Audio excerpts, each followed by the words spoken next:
Љубојна оваа година слави 15 години постоење. Мисијата на Љубојна е да ги спои младите и повозрастните, да покаже дека не постои стара и нова музика, туку дека треба да се негува она што ни е наследено, ќе ви рече таа. Песна за мојата песна, Шербет Љубојна, Брас Фантази 1 и 2, се крчка Радио Љубојна. Како изгледа животот на двајца уметници, кои при тоа се и во ист бенд, создаваат заедно, живеат заедно, настапуваат заедно.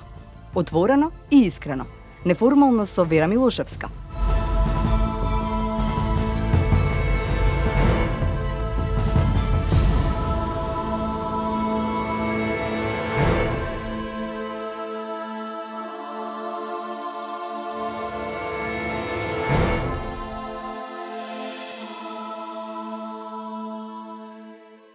Вера, колку пријатели имате?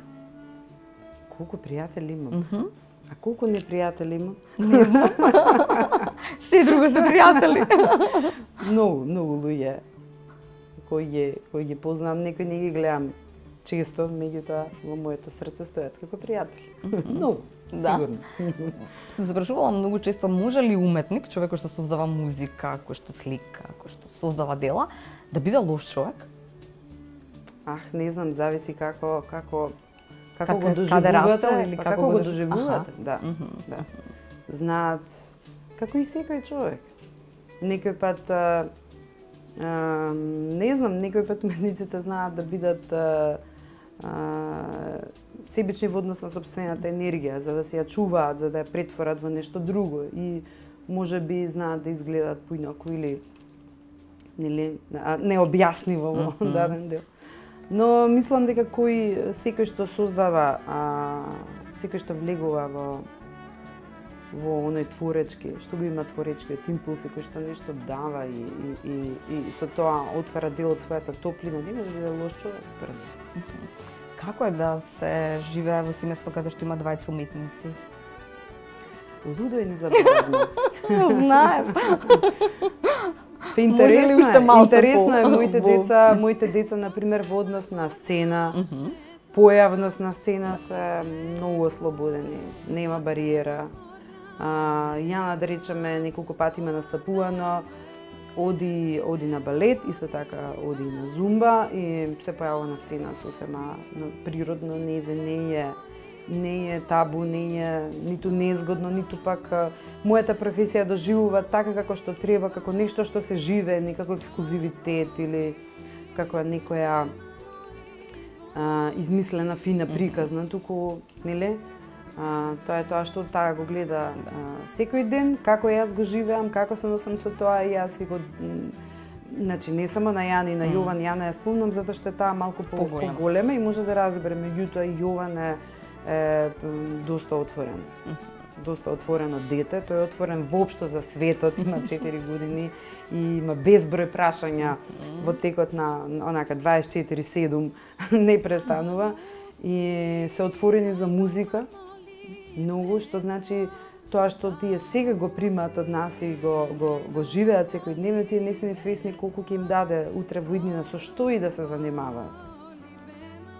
Оливер и Вера, како функционираат? Каква е таа комуникација тамо, освен создавање музика во други? Гледаме да биде комплементарна, затоа што се разбира, двајцата сме во истото и кога ги немаваме и тато, двајцата ги нема и затоа сум многу благодарна, особено на бабе и дедо, пред се на моите родители, затоа што тие се повеќе на удар, бидејќи се во Скопје. Исто така на свекрва ми, на свекрва ми, среќа што ги имаме бабите и дедовците, да не се тие, навистина голем дел од приказката на Љубојна ќе таеше, односно тука ќе беше. Немаше да биде тука, да не се разбереме погрешно, меѓутоа придвижувањето и физичкото придвижување на нештата е многу важно.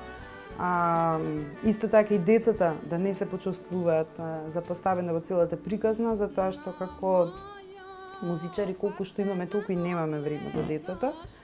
Но моите деца па го немаат стресот на она секојдневно брзање, враќање од работа, тоа го немаат. И мислам дека тоа си го знаат, си го чувствуваат, дека секоја професија веројатно носи има своја. Не е тоа нешто за објаснување, меѓутоа овој начин на живот тие го живеат од мали и веќе знаат како тоа тече. Мислам дека со текот на годините и јас и Оливер наоѓаме начини како целото Видите, многу зборувања треба да за тоа, многу да им се објасни, да им се доближи или? Па добро, ама на секој дете. Да. На секој дете. Децата се, овие деца поготово се раѓаат со сосема друга информација, со многу информации, многу повеќе информации од колку ние кога растевме, и тоа е многу природно да имаат повеќе прашања и да има потреба повеќе да им се објасни. И мислам дека е фер да им се објасни, затоа што тие се едни умни глави и се сунгерчиња кои сето тоа утре треба да го сварат и негде да излезе тоа и да го најде каналот. Да. Значи да не се расплени, туку навистина да го најде каналот на нивната собствена личност. Така што среќна сум што моите деца имаат навистина од сите нас и од поширокото семејство и од мене и од Оливер да исцрпат различни нијанси од уметноста, од животот, од музиката и сето тоа да им биде еден природен процес на растење. Излегу да се маморашета, излегу да се маморашета, подам бенските мамоливади, крај косинските мамоизвори. Ке не изненадувате ли понатаму со нешта како Александар Гулевски, како Исмаил Лумановски?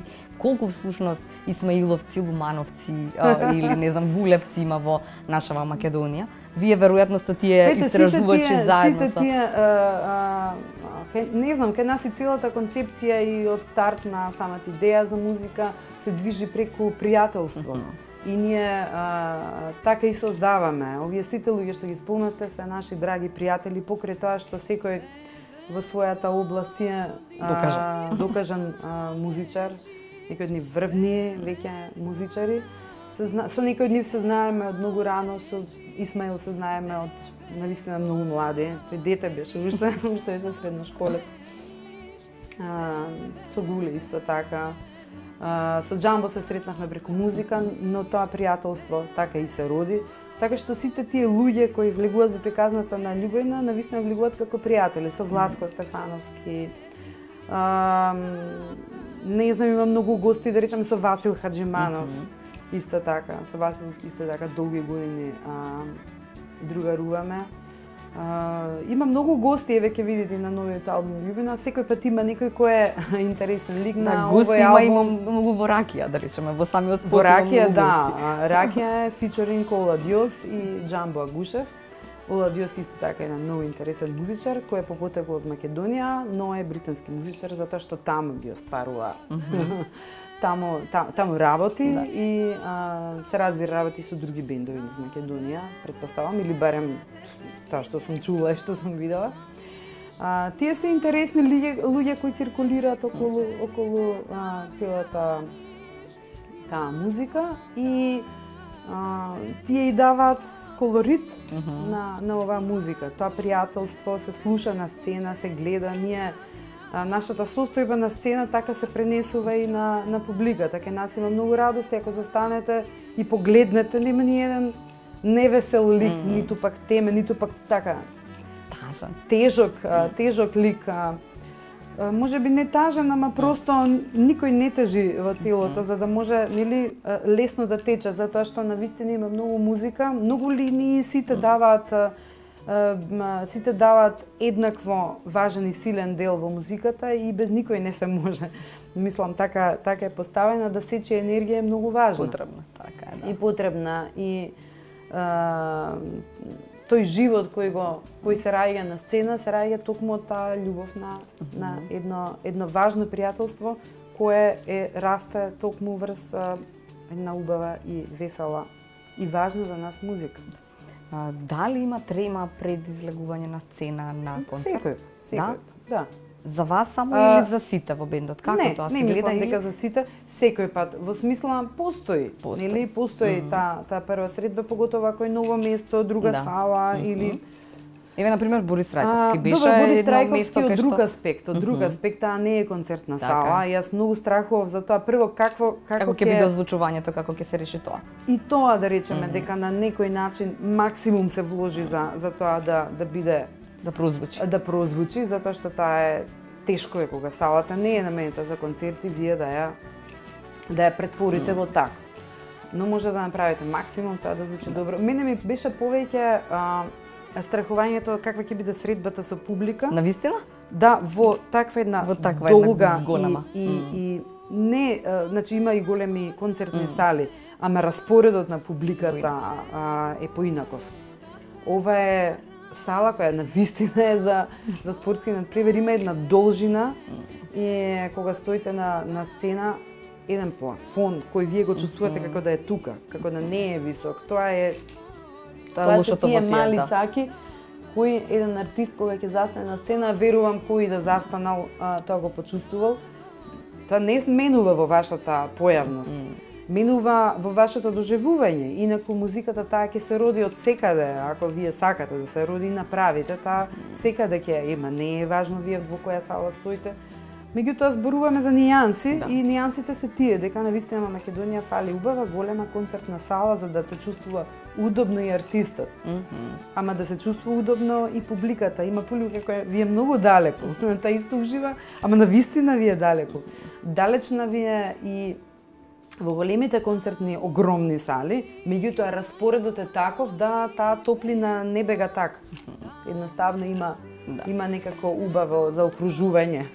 На што си се мисли пред да се излезе на сцена? Не знам, костимот дали е добар, дали можам да пеам, дали ми е удобно во него, дали е се спремно, дали е... На што се мисли на хирург пред да влезе на операција? Исто тоа. Да? Да, во секоја професија имате, нели, припрема, подготовка, некоја без која не се може. И потоа после првиот импулс и публиката толку е почнува приказната тече. Па не, вие треба да ја градите сепак приказната, мислам, тоа е нешто што задачата трае до крајот на концертот. Задачата трае постојано додека сте вие во операциона сала, сте на пациент или кај го спомнав се пациент. Не ми текна друг пример. А инаку не завршува, нема опуштање, во смисла тоа е релаксирано тече. Вие исто така сте релаксирани, но не се опуштате, не се разлабавувате, тоа тече до крај и тоа мора да го издржите. Муабет за тоа како поминал концертот со публика, колку има луѓе кои што сакаат да го кажат своето воодушевување, да прашаат нешто што ги интересира. Прашуваат, некој пат во инбокс, некој пат лично, и прашуваат и кажуваат и даваат замерки, се е тоа нормално очекувано. Значи, вие сте јавна личност, публика ве следи и секој си дава за право да ви каже нешто. Некој пат е тоа конструктивно, кога е конструктивно го прифаќам и со цело срце, ако отворено го размислувам и во некој од следните просторчиња на следни проекти го правам. Да го надминете, Не го надминувам, го правам затоа што тоа ми дало една нова перспектива која не сум се сетила претходно, а би можела. А она што не е конструктивно, значи едно е вие да кажете мислење само за да го кажете, а друго е низ тоа мислење вие не знам да дадете нешто во целата таа идеја, да дадете ваша идеја и тоа е за мене многу големо, тоа може да го каже и вашиот сосед, мислам, тотално независно кој ќе го каже, може детето да ви го каже. Еднаш едно детенце кога прашав каква е музиката на Љубојна, тоа ми рече природна. Природна? Да. И тоа беше феноменално, толку, значи тоа како си ја живее музиката. Така? Да. Како му е првото чувство, така си го споделува и со мене. Природно, викам супер. Еднаш во еден наврат разговаравме како е убаво да има, да речеме, пејачка машка група. Ја исто така долго време тоа го размислувам и тоа го започнавме во Шеребет Љубојна. Тука имам двајца пријатели кои што стојат на сцената зад мојот глас и тоа навистина дава сосема друга димензија на женскиот вокал. Така што има работи кои до сега многу сме ги менувале, баш во таков разговор.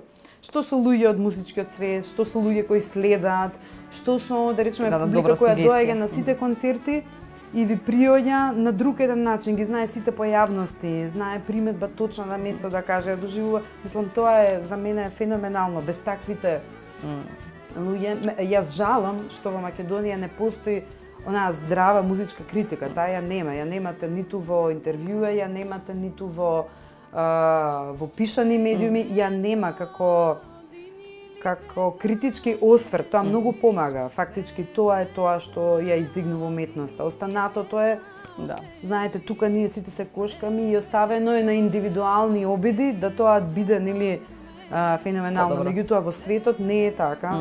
Во светот не е така. Многу од таа критика ја создава, нели, ја оформува, ја летува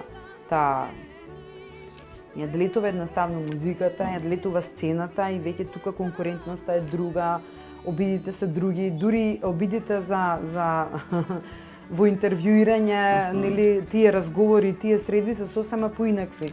Значи тоа многу недостасува во Македонија и многу помага. Значи конструктивноста е нешто, конструктивната критика е нешто кое многу недостасува. Не сеирџиската, не кажувањето, мислење. Да, тоа фали како општествена појава фали. Да. Твоите очи лено мори, боденски череши се.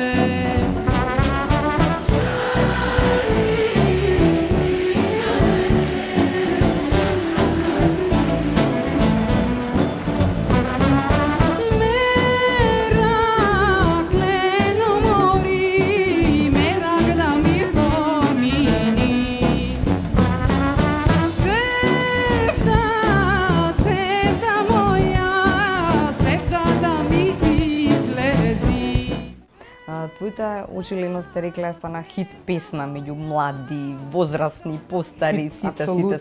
На сите времења. Да, и сега веќе не сакам да објаснувам дали е тоа стара или нова песна, дали е испеала баба ми или прабаба ми, готово, небитно е, неважно. Но тој незаматен извор ќе остане или од кој што сите можеме да црпиме, нели? Што значи македонска песна. И воопшто македонска музика е веројатно, и воопшто музика е веројатно без дно или без крај. Има едно нешто многу интересно, кој мојот исто драг пријател Златко Ридјански еднаш го кажа. Во изворот можете и да се изгубите. И го прави. Можете. Да. Добро, не е тоа значи изворот е бескрај, не е поентата вие да се враќате само во изворот и тоа љубовна исто не го прави. Поентата е да споделите што се може да се сподели од изворот, дека изворот е богат и буен и има многу што да се црпи и учи. И не е тоа и некој нов муавет, тоа е веќе муавет кој сме го правеле. Пред многу години сме го зборувале, веќе музиката е, мислам, доближена една кон друга, нема такви теми на кои веќе не се прозбореа и не се отворија во однос на музиката или пак, значи таа е веќе, не знам, каналите на музиката се многу поблиски колку што ние си мислиме и се движи полесно од колку што може да предвидите дека ќе се движи или од колку што може вие да и го одредите текот. Да, музиката е таков медиум едноставно, лесно придвижлив и тоа веќе па со стара, но тоа тотално мислам се е музика во светот, нема тука само добра или лоша, тоа е може. Само добра или лоша, и тоа исто така многу пати сум го кажала, ама тоа мислам и мало дете го препознава дека постои природна или лоша музика и неприродна и преприродна, да речеме. И тоа е факт. Пекинг е сигурен, Нью Йорк или да, Пекинг имаме сработка со Ресим Кен, тоа е следниот преко поголем што го работиме во август, крајот на август, одиме во Пекинг, работиме со еден танцов театар. Децата тука, во Пекинг, вие таму. Баба деда. Да.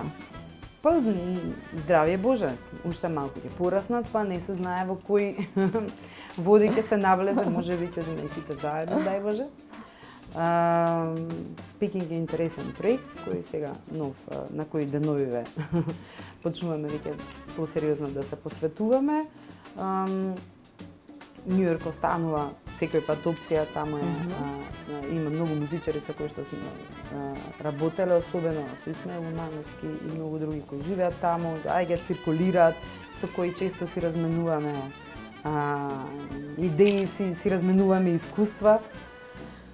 Добро, ова лето пред Пекинг и Њујорк на Љубојна има доста концерти, да, некои од нив веќе се стварија, некои ќе бидат, ќе има Струмица Опан, ќе има Кадмо Бич во Охрид, ќе има каде и овдешната публика да не чуе, а верувам дека е зажелена да го чуе и овој нов проект кој беше исто така има можност да го видат на телевизија некој во живо Борис Трајковски. И се надевам наскоро исто така во рака ќе им падне ова парче, освен ракија, нели, целиот албум Радио Љубојна и ќе може да се радуваат и да го споделуваат со нас. И не знам, рековте за Пекинг, тоа е моја прва средба со тој свет. Ќе ви кажам како изгледало. Да, иако знам дека има многу исто така наши пријатели и македонци кои творат работа таму. Да. Кина станува една многу интересна дестинација воопшто за соработки во контактот со нив. Тие се многу интересно отворени за артисти од Европа или ако сакате и од Македонија по-конкретно. И не знам, тој вид на комуникација е нешто што сега јас треба да го научам, зашто знаете има одредени начини на комуникација каде и да појдете во светот и тоа ми е многу возбудливо. Да. И за крај, веројатно е убаво да се биде во кожата на Вера Љубојна? Веројатно убаво да се биде, да, убаво е да се биде во кожата на Вера Љубојна.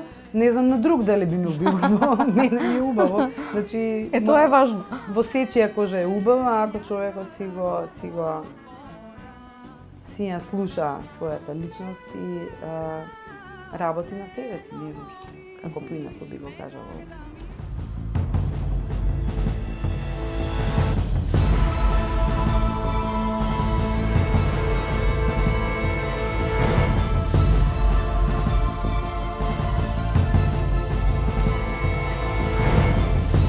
Љубојна оваа година слави 15 години постоење.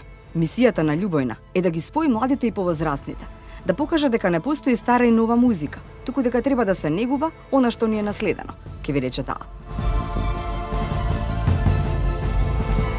Песна за мојата песна, Шербет Љубојна, Брас Фантази 1 и 2, се крчка Радио Љубојна.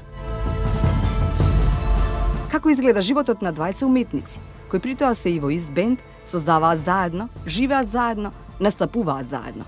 Отворено и искрено, неформално со Вера Милошевска.